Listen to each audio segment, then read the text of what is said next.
Vía Pública. ¿Cómo están ustedes? Muy buenas noches. Bienvenidos a Vía Pública. El Liceo Industrial Benjamín Franklin de Quinta Normal, aquí en Santiago, suspendió sus clases presenciales luego de recibir una amenaza de tiroteo. Escucha bien, de tiroteo. Esto lo vemos en las noticias que ocurren en otras partes. Esto ocurrió en Chile, esta amenaza de tiroteo. Y ocurrió a través de un video subido a las redes sociales.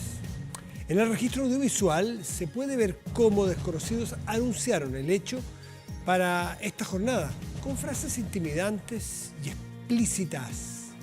Frente a la amenaza, la dirección del establecimiento anunció que, además de suspender clases, se interpuso una denuncia a la Policía de Investigaciones.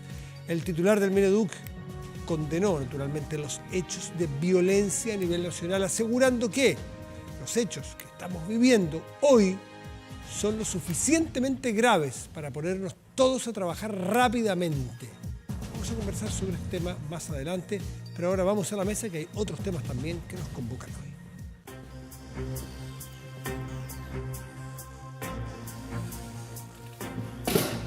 Búscale. Son las 11 de la noche, 1 minuto aquí en Chile, pero son las 9 de la mañana, son las 9 de la noche, disculpe, 2 horas menos en Lima, Perú. Y la hora es importante darla a conocer porque hay plazo hasta las 11:30 de la noche, hora de Lima, 1:30 de la madrugada nuestra, para que se discuta y se debata en el Congreso unicameral de ese país ni más ni menos que la vacancia o destitución, que le llamamos en Chile, del presidente Pedro Castillo. Lleva aproximadamente 10 meses en el poder y ya esta segunda vacancia que tiene que enfrentar. ¿Qué es lo que está sucediendo? Son horas clave.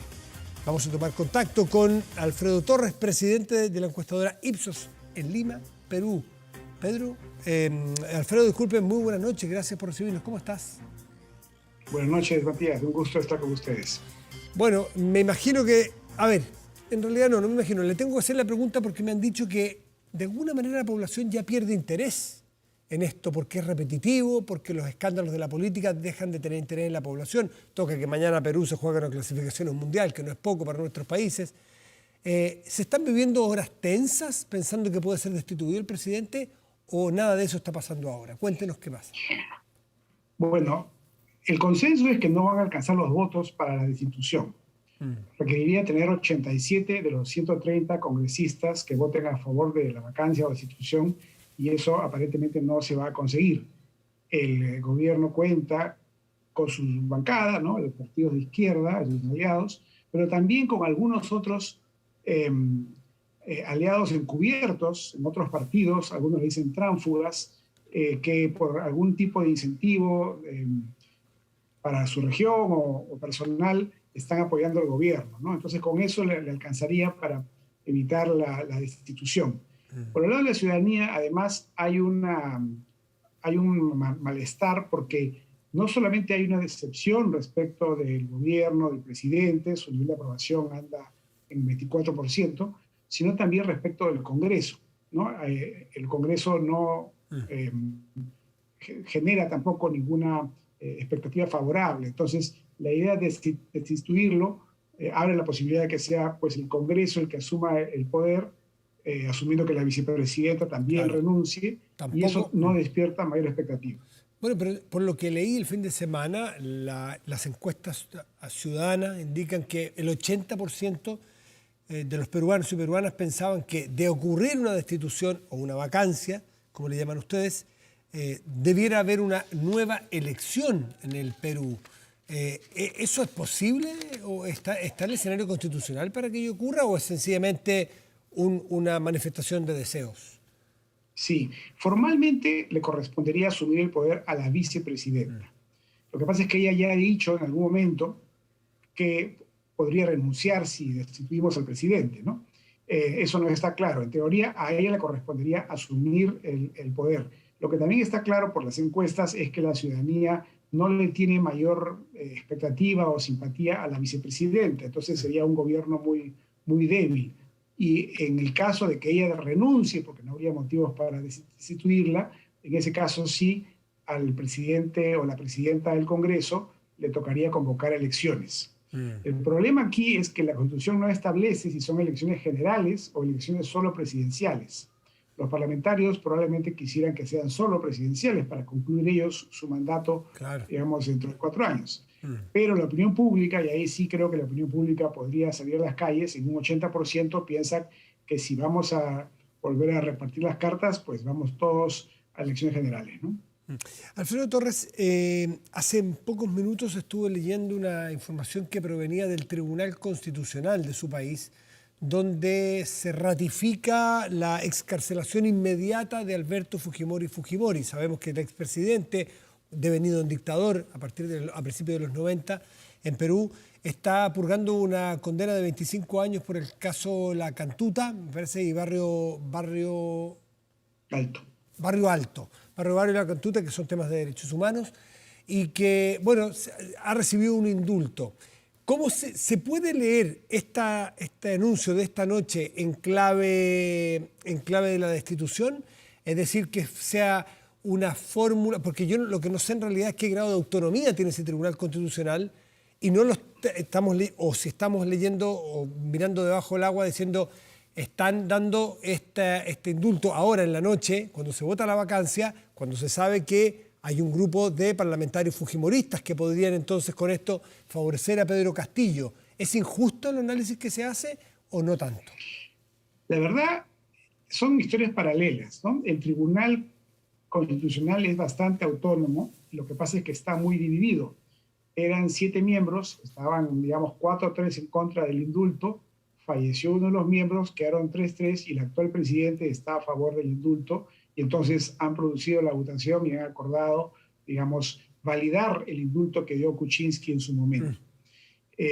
Claro, la oportunidad es la que es sospechosa, pero la verdad es que no se ve una vinculación directa, porque si bien el tribunal puede estar ordenando esta salida, en el Congreso el partido de Fujimori está también pidiendo la vacancia y Castillo está aparentemente en contra de la salida de Fujimori. Así que no se ve con claridad cuál podría ser el acuerdo bajo la mesa, ¿no? Valía la pena preguntárselo de todas maneras. He leído analistas peruanos que sostienen que, si bien esta noche todo indica que va a salvar su segundo pedido de vacancia, Pedro Castillo, entra en una espiral de que pronto viene la tercera, y luego la cuarta y hasta que caiga Pedro Castillo. Porque de alguna manera, muchos analistas, colegas suyos, dicen que el sistema político se envició con esto. Porque así vacaron a Kuczynski, vacaron a Vizcaya, ha habido 4 presidentes en corto tiempo y que al final parece muy difícil que Castillo llegue al final de su mandato. ¿Usted cree que estamos en una situación de ese tipo o es exagerado ese análisis también? No creo que sea exagerado, pero creo que en gran parte es por responsabilidad del propio Castillo. La incompetencia que ha demostrado en muchos de sus nombramientos ministeriales, por ejemplo, en muchas de sus decisiones, es muy notoria, y los indicios de corrupción también. Este segundo tema sí puede ser materia de vacancia. No se le puede vacar o no se le puede destituir por incompetente de acuerdo a la Constitución, pero sí por corrupción, por incapacidad moral. Y ahí la Fiscalía está avanzando con una serie de investigaciones, ha conseguido algunos colaboradores eficaces, ha declarado la captura de otros que no han querido colaborar.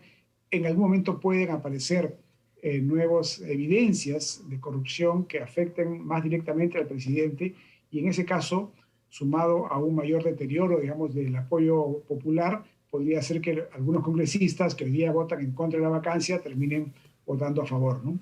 Ahora, lo que usted dice, Alfredo Torres, en las razones por las cuales se podría, entiendo la Constitución peruana, permitir, o más bien generar vacancia, tiene que ser esta incapacidad moral. Pero ¿qué es lo que es la incapacidad moral? ¿Qué quiso el legislador en su momento decir con eso? Alguien me decía, bueno, tiene que ver básicamente que no se le podía decir que cuando el presidente o presidenta se vuelva loco, decimos aquí en Chile, ¿no es cierto? Que esté fuera de sus cabales. La corrupción es distinta. La corrupción tiene que haber un juicio, que se decrete culpable, y una vez que se decrete culpable, eventualmente vacarlo. Pero aquí no es el caso de Pedro Castillo, que se le haya demostrado en tribunales independientes algún caso de corrupción, haya acusaciones. Por lo tanto, también es estirar el argumento, como se hizo con Kuczynski y con Vizcaya, de que hay incapacidad moral eventualmente sobre este presidente. Sin duda, esa es la principal crítica que se hace a este concepto, ¿no?, de la incapacidad moral, que no está definida con precisión en la Constitución, pero ya se ha aplicado así con Kuczynski, que finalmente renunció antes de que lo vaquen, y con Vizcarra. Entonces, al final se trata de tener 87 votos. Si el Congreso logra tener los 87 votos, interpreta que hay capacidad moral suficiente para destituir al presidente. Y bueno, y también, ¿usted ve algún acto de contrición, de arrepentimiento, de corrección del camino que lleva? 10 meses lleva Pedro Castillo, y usted me dirá exactamente, pero estuve leyendo, han caído 3, 4 gabinetes completos, ministros de Relaciones Exteriores, ministros de Interior, ministros de Economía, en fin, los ministerios caen como si fuesen unos palitroques. Entonces, Pedro Castillo, a cambio de salvar su presidencia, que es democráticamente conseguida, hay que decirlo, y es legítimo presidente, ¿está dispuesto a negociar, a cambiar, a que accedan otros grupos al poder y a corregir el camino hasta ahora, que es bastante cuestionable? Tiene un problema serio, y es que el partido con el cual fue elegido, Perú Libre, es un partido marxista tradicional, digamos, y quiere imponer ciertos ministerios para la gente de su partido, ¿no? Y hace poco, por ejemplo, destituyó a un buen ministro de Salud para poner a una persona muy cuestionada simplemente porque pertenecía a este partido, ¿no? Y si no le da esas cuotas al partido con el cual él fue elegido, podría perder el apoyo de ese partido en el Congreso, que es el partido que más, por supuesto, que más votos le da, ¿no? Entonces tiene esa complicación. Y la otra complicación que tiene es que no ha demostrado hasta ahora una capacidad, digamos, política como para poder identificar, digamos, tecnócratas, ¿no?, ministros calificados de izquierda o de centro izquierda que pueda sumar al gabinete, ¿no? Por el contrario, ¿no?, algunos que tuvo los ha ido perdiendo y no los ha reemplazado por gente más apropiada, sino por el contrario, ¿no? Entonces hay un deterioro en el aparato del Estado, en la capacidad de gestión pública, porque las personas que entran no son gente preparada, y eso no se ve, digamos, de parte del presidente, la capacidad, la visión como para poder resolverlo, ¿no? ¿Qué hay de la independencia que intentó al inicio de su mandato de este Perú Libre con el señor Cerrón, que recordemos que sacó a su ministro rápidamente? Parecía como que Castillo se lograba distanciar de este grupo que era, bueno, bastante polémico, bastante radical, y además con algunos vínculos, no sé si estaba del todo probado, pero acusatorio, con grupos terroristas de Sendero Luminoso en su momento. ¿Qué grado de independencia y autonomía tienen estos grupos tan cuestionados en la política peruana, Castillo, a esta altura? Bueno, es verdad que al comienzo el primer ministro que él tuvo era muy cercano a Cerrón, ¿no? Bellido, después lo destituye y lo reemplaza por una persona de izquierda más moderada, Mirta Vázquez. Tampoco logra establecer una buena relación con ella. Hay un ministro muy mal nombrado en el interín, que duró pocos días, y finalmente termina en el actual primer ministro, Aníbal Torres, que es una persona de izquierda, pero un poco más independiente de Cerrón. Lo que ha ocurrido, sin embargo, es que ha habido un reencuentro con Cerrón a partir de las cuotas. O sea, Cerrón lo que le ha dicho es: está bien, tú nombras a tu primer ministro, pero a mí me tienes que dar tantos ministerios y yo quiero poner a mi gente. Y Castillo ha accedido. Entonces, hay ministerios importantes, ¿no?, como mencionaba, salud, energía y minas, etcétera, que están en manos de los partidarios de Cerrón. Y lo que están haciendo es tomar, digamos, la burocracia con gente suya, en algunos sectores el partido directamente y en otros a través de algunos otros aliados vinculados, ¿no? ¿Y el rendimiento económico de este gobierno? Porque puso al señor Franque, que provenía, ¿no es cierto?, de un partido de centro izquierda, entiendo que trabajaba con Verónica Mendoza en su momento él, y él daba garantías de un manejo económico más moderado, más centro izquierda, pero más centrista, más dialogante, si se quiere, ¿no? No sé, ¿sigue el señor Franke en el Ministerio de Economía? No, el nuevo ministro tampoco es una persona, digamos, que preocupe. El señor Graham incluso diríamos que es hasta menos de izquierda que Franke y también da garantías. Esa es la paradoja, ¿no? En el sistema este de cuotas que ha establecido el presidente para gobernar, economía y finanzas lo sigue manteniendo dentro de gente que da cierta confianza en el sector empresarial. ¿Ya ha logrado De hecho, algo? Perdón. Yo diría que sí hay algo que se ha logrado y es que el tema de la Asamblea Constituyente, que ustedes conocen muy bien, en el Perú se ha desinflado, ¿no? En este momento se está hablando poco de un cambio del régimen económico. Lo que ocurre, sin embargo, es que si bien no se está cambiando el régimen económico, el gobierno no está gestionando el país. Por ejemplo, hay paralizaciones mineras, el gobierno no hace nada al respecto. Se lo iba a preguntar, justamente. Porque Perú es un país eminentemente minero, igual que nosotros, y hay paralización, ¿no? Entonces, de muchas faenas mineras por complicaciones con las comunidades.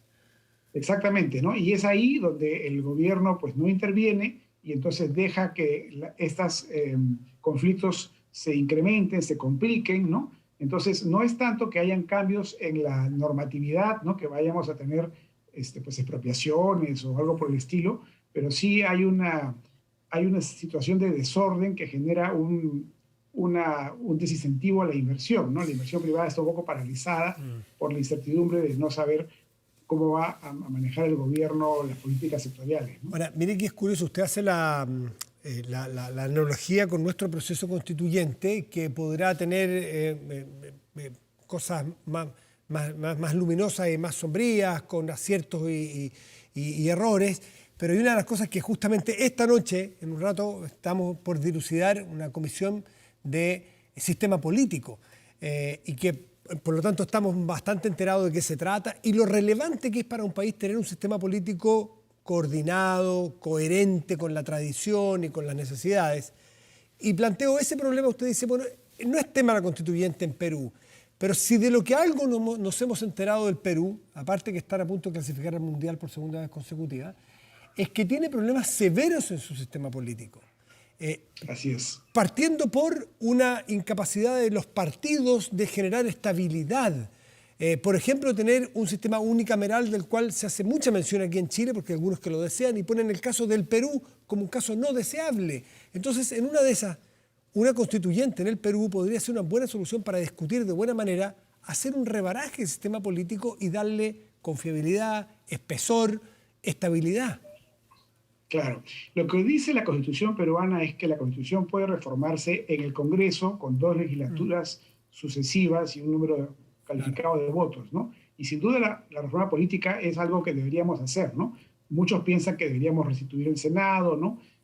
Pero por supuesto hay opiniones de lo más diversas, ¿no? Algunos piensan que deberíamos ir al voto voluntario, en el Perú es obligatorio, la distribución de los distritos electorales, en el Perú pues hay 25 regiones, otros plantean otros esquemas.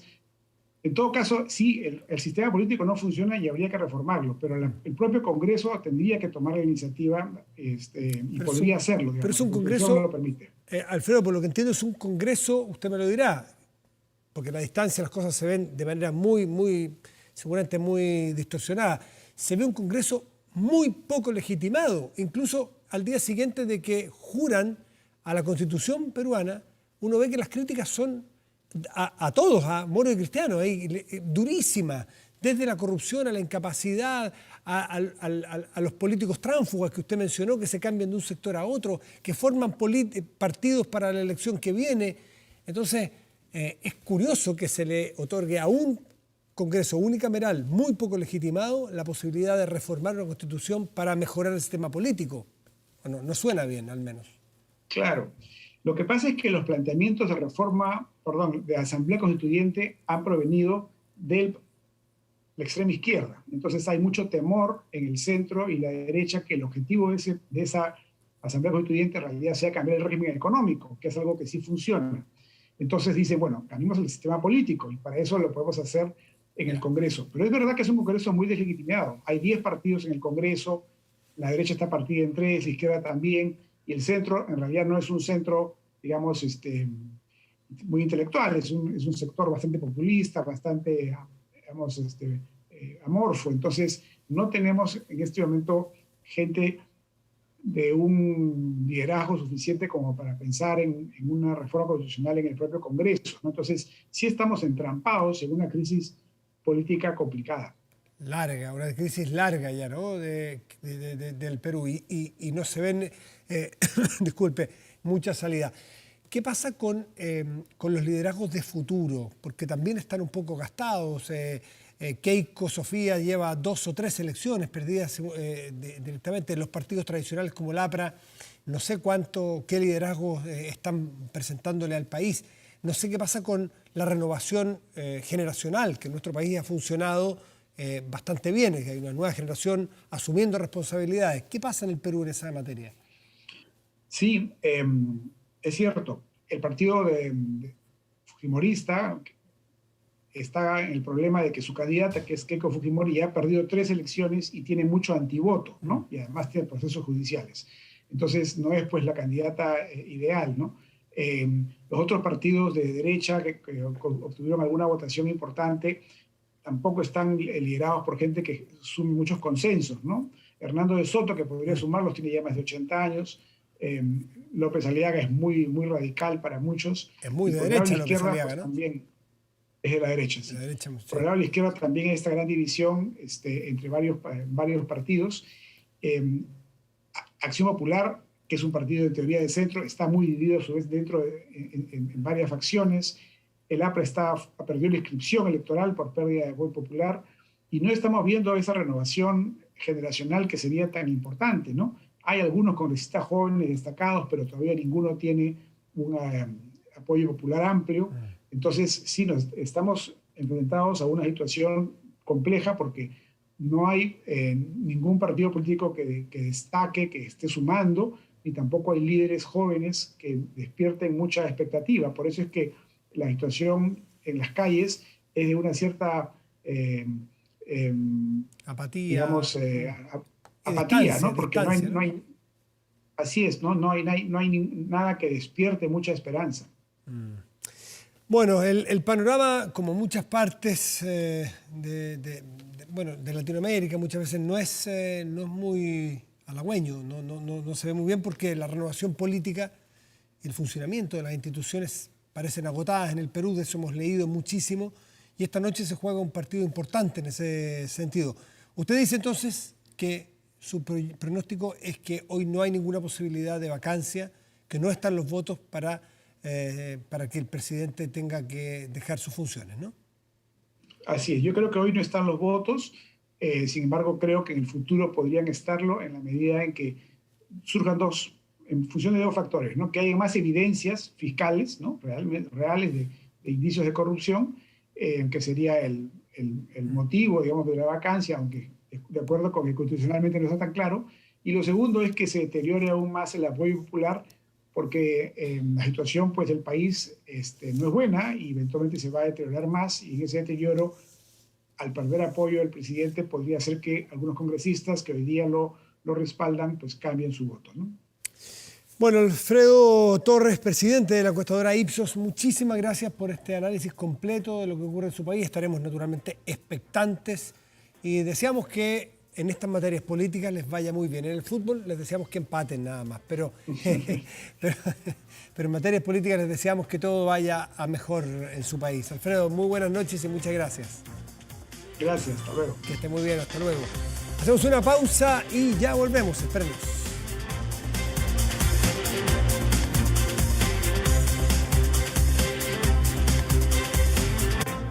Estamos de vuelta aquí en Vía Pública con un tema que es particularmente sensible para una sociedad como la nuestra, como para cualquier sociedad, pero nosotros lo estamos padeciendo. Se ha visto en el último tiempo un recrudecimiento de la violencia, o al menos hemos puesto más ojo. Uno siempre ante estas cosas no sabe si están ocurriendo más o nos estamos fijando más de algo que ha ocurrido siempre. Difícil saberlo. Nos referimos a la violencia escolar, la violencia como método de resolución de conflictos o como modus operandi más o menos normal o habitual en las comunidades escolares, y un hecho, ojalá sea puntual, de amenazas a un tiroteo en Quinta Normal. Pero bueno, para eso es bueno conocer lo que opinan personas que conozcan de cerca los colegios, los profesores, las aulas. Y ni más ni menos que don Mario Aguilar, expresidente del Colegio de Profesores, hoy presidente del Colegio de Profesores Metropolitano. Mario, mucho gusto, gracias por recibirnos. ¿Cómo está? Hola Matías, buenas noches. Aquí bien, un gusto de conversar con ustedes. Igualmente, pues tanto tiempo. Cuéntenos, ¿cuál es su diagnóstico? Ustedes que conocen de cerca las comunidades escolares, están de cerca con los profes. Esto es, ¿estamos con un recrudecimiento de la violencia o estamos poniendo el foco sobre un problema que hace mucho tiempo ocurre? Bueno, es un problema que hace mucho tiempo ocurre. Nosotros lo hemos denunciado anteriormente, en años anteriores. Esto viene escalando. Pero ahora en marzo, particularmente con este retorno ya masivamente a las clases presenciales, ha habido un aumento sin duda alguna. Lo que nos reportan nuestros colegas y la experiencia que hemos visto nosotros mismos en directo es que hay un aumento de la violencia muy fuerte entre escolares, aumento de la violencia hacia docentes y también de apoderados hacia docentes, que bueno, son casos que ustedes como prensa han reportado y hay muchos más de los que han salido en los medios de prensa. Entonces sí hay un aumento que a nosotros nos tiene bastante preocupados ciertamente. ¿Qué hipótesis hay? ¿Tendrá que ver con lo que tanto se habló en la pandemia de que íbamos a presentar, todas las sociedades que estuvieron encerradas y viviendo este drama de la pandemia, iban a presentar problemas, por ejemplo, de salud mental, donde hay alteraciones, estamos todos más nerviosos, nos cuesta más volver a relacionarnos? ¿Cuál es la hipótesis que ustedes manejan? Bueno, hay de todo un poco, pero evidentemente hay algunas cuestiones que se podrían abordar de una manera distinta.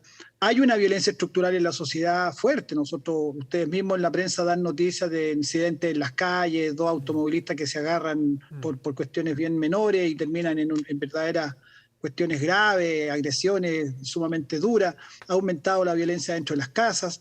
Hay un aumento, hay una situación generalizada de estrés, de intolerancia, de usar la violencia inmediatamente como respuesta casi inmediata frente a cualquier conflicto. Eso está. Pero en el caso escolar, yo agregaría el hecho de que yo creo que no se previó bien el retorno, en términos de que luego de 2 años en que la gran mayoría de los estudiantes no estuvieron asistiendo a los colegios, en 2 años pasan muchas cosas y todo esto fue advertido. Ciertamente se pierden hábitos de estudio, se pierde hábitos de convivencia, obviamente se pierde toda la habitualidad escolar, de funcionamiento escolar, disciplina, ordenamiento, cosas mínimas, ¿no es cierto?, básicas, fundamentales. Y el retorno inmediato, abrupto a la jornada escolar completa, aunque se volvió a la presencialidad en el semestre pasado, tú sabes, Matías, que la asistencia fue baja. Claro. Por lo tanto, el grueso está volviendo ahora recién en marzo. O sea, ¿usted cree que y nosotros advertimos. Una progresión más Exactamente. suave? Exactamente, y nosotros lo advertimos. Dijimos que pasar de no asistir durante 2 años a clase a asistir 8 horas continuas, con mascarilla, con toda la atención, ¿no es cierto?, que significa la pandemia que sigue viva. O sea, cuestiones prácticas, concretas, estar con mascarilla todo el día, desde las 8 de la mañana hasta las 5 de la tarde, casi que salen los colegios jornada escolar completa, es molesto, es estresante. Los alumnos sin hábito de disciplinamiento escolar mínimo, ¿no es cierto?, al que me refería. Entonces, fue inadecuado y nosotros lo dijimos antes. Volver a la jornada escolar completa abruptamente nos parece un error, tiene que haber un retorno más gradual. Y hoy día se está viendo, tanto así que el Ministerio ya tomó una primera medida que fue flexibilizar la jornada escolar completa y ya hay cierto consenso en los colegios que sin duda ese ha sido un factor que ha contribuido, además del factor general. Eso le voy a preguntar, ¿qué en términos pedagógicos se usa mucho qué remediales pudieran ustedes proponer para tratar de apaciguar un poco los ánimos, la calma y la violencia? Bueno, lo primero es que nosotros tenemos que entender que ahora en este retorno a la presencialidad ya masivamente, hay que priorizar mucho más el aspecto emocional y el aspecto de la readaptación gradual a la rutina escolar y a todo lo que eso implica, más que la obsesión por la cobertura de contenidos. Nosotros eso lo hemos planteado a las autoridades, se lo planteamos a las autoridades anteriores y se lo estamos planteando a las de ahora, Yo estuve justo en Quinta Normal, que ahora tenemos este tremendo caso que yo creo que es el más grave en la historia. ¿Eh? Yo creo que, no sé si después podemos hablar específicamente del caso Quinta Normal, pero justo hace un par de días estuvimos en una ceremonia, estuve conversando con el subsecretario, aprovechando que él asistió, y le decíamos, tiene que haber mucha más preocupación por el aspecto emocional, por el aspecto de la readaptación social, más que la obsesión por los contenidos, el SIMS, los rendimientos. Eso no puede ser el foco. Hemos estado 2 años en una situación de anormalidad, todos tensionados, se vuelve con una tensión fuerte, no está superada la pandemia, hay entre temor y esta desadaptación.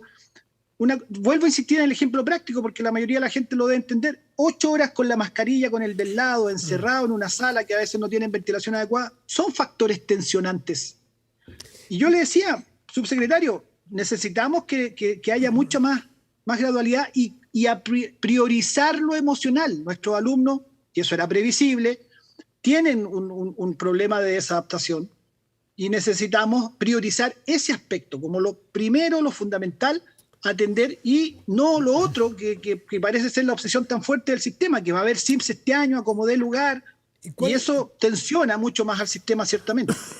Disculpe, ¿cómo ha sido su juicio el aterrizaje a esta realidad del ministro Ávila? Bueno, al ministro Ávila le tocó asumir este retorno justo cuando él asume el cargo, los colegios están volviendo. Nosotros fuimos muy críticos del protocolo que dejó el ministerio anterior. Ya ha tenido algunos cambios, pero a nuestro entender esos cambios todavía son insuficientes.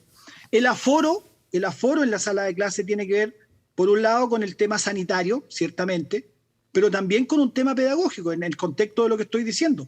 Debiéramos ya asumir derechamente que no puede haber 45 estudiantes en una sala de clase, más aún, incluso superando el tema pandemia. Una vez que superemos el tema de la pandemia, ojalá algún día ocurra eso, que ya la pandemia se decrete superada, tenemos que reflexionar si acaso es pertinente volver como que nuestra normalidad sea volver a tener 45 estudiantes en una sala, donde no es posible hacer un trabajo personalizado, donde la convivencia es mucho más difícil y compleja. Los estudiantes hoy día son complejos, incluso desde el punto de vista motriz, no están quietos muy fácilmente. ¿Cómo es? Mucho exceso eso de 45 estudiantes en una sala de clase, incluso en tiempos normales. Mario, hace rato se viene analizando, evaluando que la sociedad en su conjunto, y no solo en Chile, le está costando ejercer autoridad a las familias, a la política, a los colegios. La autoridad hoy día es un valor o es una condición puesta en duda, resistida en muchos casos y muchas veces atropellada. ¿Cómo es y desde cuándo ustedes ven ese germen de un problema? Hablamos de una autoridad, no estamos en un autoritarismo, que a veces que la gente lo confunde. Autoridad que tiene una madre, un padre, un profe, un director de escuela, un ministro de Estado. ¿De cuándo ustedes vislumbran este germen de el no respeto a una autoridad legítima, bien ganada? ¿Desde cuándo? Bueno, este es un tema que viene de tiempo. Como te decía, Matías, nosotros esto lo hemos venido alertando ya hace bastante tiempo.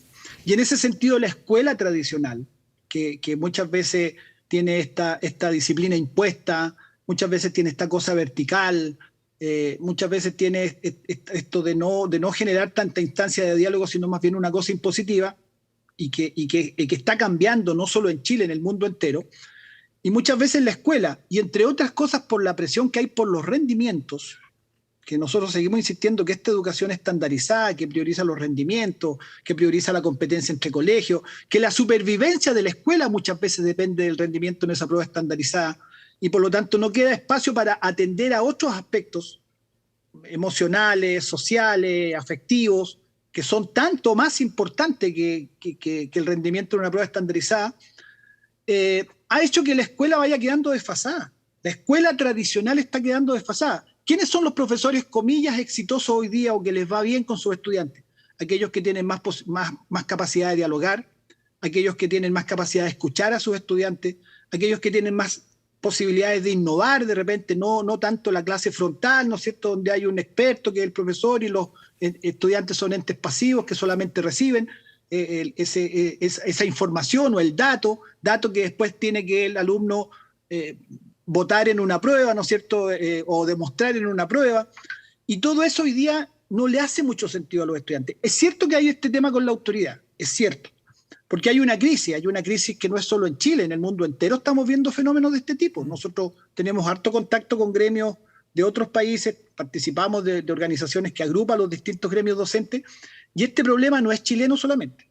Este problema de la violencia escolar, este problema del poco respeto a la autoridad, este problema del profesor tradicional que va quedando sobrepasado, nos va mostrando, y eso en muchos cursos, en actividades de perfeccionamiento, van entrando mucho más estas formas más horizontales de trabajar con los estudiantes, donde la autoridad no se impone. Eso es muy importante. Es posible ganarse a los estudiantes, incluso estudiantes complejos, complicados. Es posible ganárselo. Autoridad. Si es que ellos están motivados, si es que ellos les hace sentido lo que están haciendo. Mario, en los minutitos que nos quedan, disculpe, porque estamos un poco pasados, pero quiero que usted como presidente metropolitano del Colegio de Profesores, me imagino que tiene antecedentes sobre este caso puntual de la escuela Benjamin Franklin de Quinta Normal. Una amenaza de tiroteo, eso es de las películas. Ojalá siga siendo una noticia lejana, ojalá no sea noticia nunca, pero que no sea de nuestra realidad. Y esta es primera vez que aparece esta situación. Sí. ¿Usted qué antecedentes tiene sobre lo que ocurrió?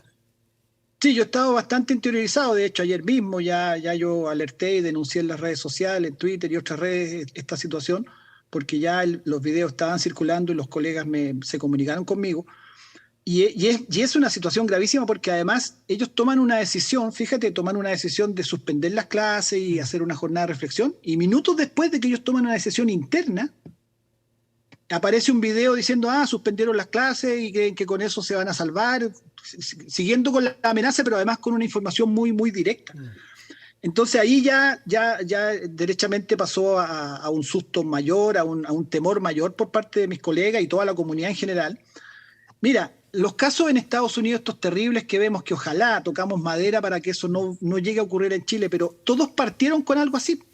Todos partieron con que alguien había puesto en las redes sociales unas amenazas, nadie le dio mucho crédito, se pensó que eran tonteras, y finalmente después los hechos se concretaron y las matanzas ocurrieron. Entonces nosotros creemos que esto no se puede tomar como algo menor o minimizar su importancia. Nosotros estamos exigiendo a las autoridades policiales, al Ministerio Público y al gobierno, a través del Ministerio del Interior, que esto sea investigado a fondo, de verdad, no ahora que está la tele nomás, porque también pasa muchas veces que una cosa es foco, el par de días que está la televisión atenta, pero después ya pierde interés o pierde atención el caso. Nosotros queremos que esto se llegue a dilucidar, no debiera ser tan difícil. Nosotros entendemos que la brigada del cibercrimen o especialistas computacionales deberían poder dar con el origen de esto y dar, por lo tanto, con los autores, pero a nosotros parece extremadamente grave. Nosotros no queremos de ninguna manera minimizar una cuestión donde se amenaza, no sé si tú viste el video, sí. Se amenaza con disparar, con ametrallar, no se va a salvar ninguno, vamos a ir sala por sala. O sea, es demasiado grave esta cuestión. Nos parece que hubo una respuesta adecuada hoy día de la alcaldesa, de la propia PDI, que se preocuparon del tema, incluso el propio gobierno, pero esperamos que esa preocupación siga en los días siguientes hasta que se dé con los autores de estas amenazas, porque nos parece que es demasiado grave lo que ocurrió ahí. Mario Aguilar, presidente metropolitano del Colegio de Profesores, muchísimas gracias por atendernos esta noche. Que esté muy bien. Gracias, Matías, por la entrevista. Que esté muy bien. Hasta la próxima. Chao. Pausa. Chao. Y volvemos. Espérenos.